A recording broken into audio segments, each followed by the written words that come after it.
দাদা, 1 লিটার সরিষার তেল আর আধা কেজি মুগ ডাল দেবেন? নেন দিদি, একদম ফ্রেশ তেল, খাঁটি সরিষার তেল। এই তেল একবার খেলেই অন্য কিছু ভালো লাগবে না। এটার গায়ে তো কোনো লেবেল নেই, কোম্পানির নাম, উৎপাদনের তারিখ কিছুই লেখা নেই। এগুলো লোকাল কলের তেল দিদি, এইগুলোতে লেবেল থাকে না। গ্রামের দিক থেকে আসে, একদম খাঁটি। আচ্ছা ঠিক আছে, আজ নিলাম, কিন্তু যদি সমস্যা হয় কিন্তু আমি আবার আসব। পণ্যটা যাচাই না করেই বিক্রি করছেন?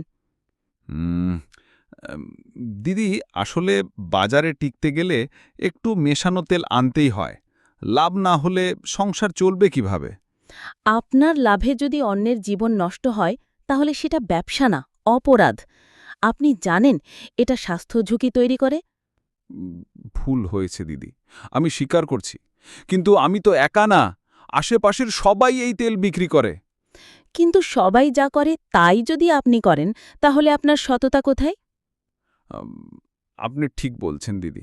আমি আজই সব ভেজাল তেল দোকান থেকে সরিয়ে ফেলব। আপনি চাইলে নিজে এসে দেখেন। আমি অবশ্যই আবার আসব। আমি চাই আপনি ভেজাল বন্ধ করুন, না হলে প্রশাসনের দিকেই যেতে হবে। দিদি, আমাকে একটা সুযোগ দেন। আপনি চোখ খুলে দিলেন। আমি কথা দিচ্ছি, আজ থেকেই সততার সঙ্গে ব্যবসা করব।